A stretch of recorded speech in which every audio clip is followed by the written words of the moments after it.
Hello, my name is Reneilwe Morema, and I am your host right here on the African Diaspora News Channel, reporting live from Johannesburg, South Africa.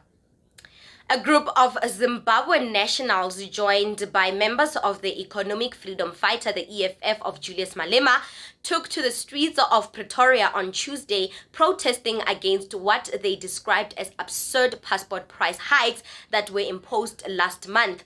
The Zimbabwean consulate announced that the price of a passport would increase from 3,100 rands, that's like 169 rand, $75, to about 4,540, that is about $247.79. The group took their concerns to the Zimbabwean embassy, where they also voiced their dissatisfaction with the current state of affairs in their country under the leadership of their president, Emmerson Mnangagwa. They said they were fed up with the current governing party. Mandi Chirishwa, a convener of Zimbabwean citizens, said there is nothing to be proud of in Zimbabwe as everything has fallen apart, which has led to Zimbabweans fleeing their own country and being displaced everywhere in the world.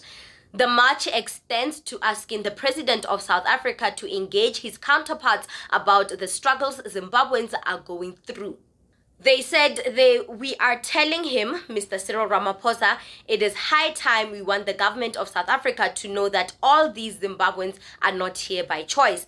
Before arriving at the embassy, the crowd, which consisted of fewer than 50 people, gathered at the union buildings, where they sang struggle songs and displayed placards and shirts printed with "Free Zimbabwe." Check out this video.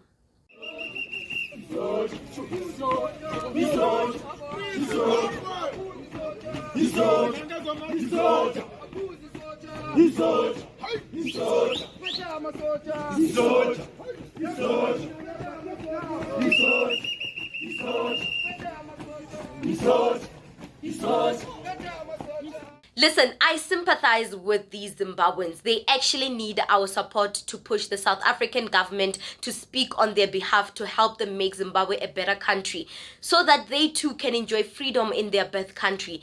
The story of Zimbabwe is just sad and painful. This is a country that did what most African countries failed to do.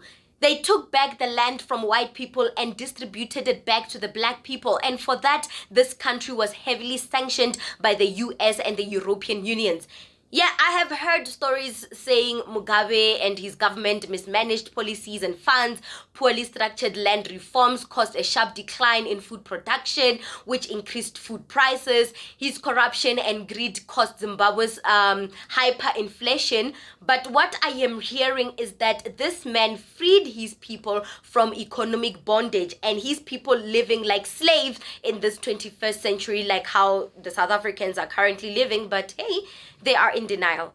Mugabe freed his people, and the whiteys couldn't take it.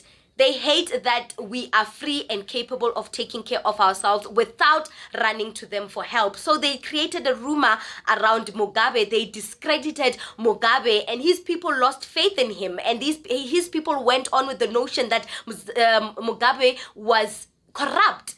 So what did the other African leaders do when they saw Zimbabwe deteriorating? They stood back and watched their fellow brothers and sisters bear the brunt of the brutal sanctions. They just watched as the economy of Zimbabwe deteriorated, and they relished in the joy at the downfall of a liberated leader. A leader who knew what true freedom could be like for Africa if we could just take the step to get it.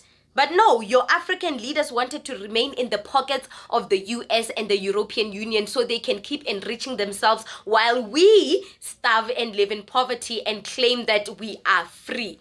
What makes you think we are free, guys? Because they stopped beating us, making us pick cotton in the fields, working long hours in the mines for free, and you think that is freedom? That is not freedom. People on X did not make matters easier. They felt like this protest should have been done in Zimbabwe and not at the union buildings in South Africa. But how are they supposed to do that with the government of Zimbabwe busy punishing activists and liberated people that speak out about the horrors of Zimbabwe? How are they supposed to do that when the Zimbabweans are scattered all around the world? How is the Zimbabwean president feeling when he sees his country falling apart like this? Nothing is working. His people are all over the world. The situation of Zimbabwe is nothing to be proud of or make fun of, guys. How were they supposed to take the strike to Zimbabwe when the government is killing people that speak out against the poor governance of Zimbabwe? By the way, liberated people, liberated and radical black people are killed for speaking out. It's just not only in Zimbabwe. Everywhere in the African continent, you are not allowed to voice out their opinion. What is that? Is it not colonization? Are these people saying they're enjoying living or coexisting with their colonizers so they can keep benefiting?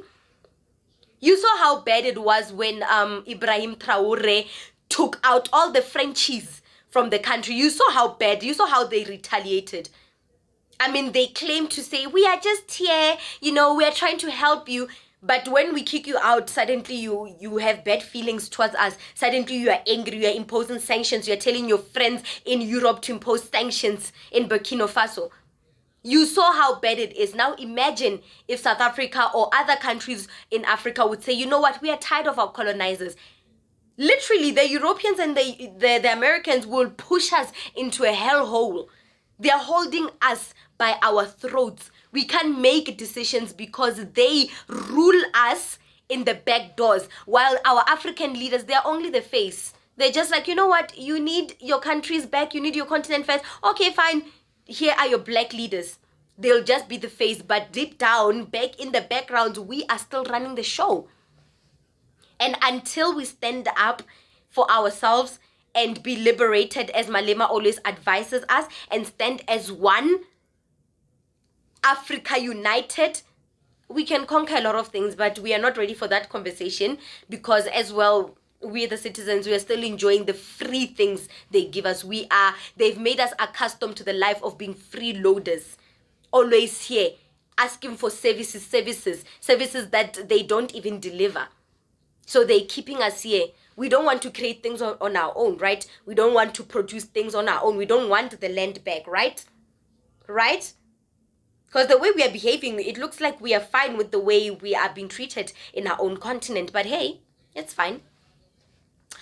What do you think about this segment? Comment to us in the comment section below.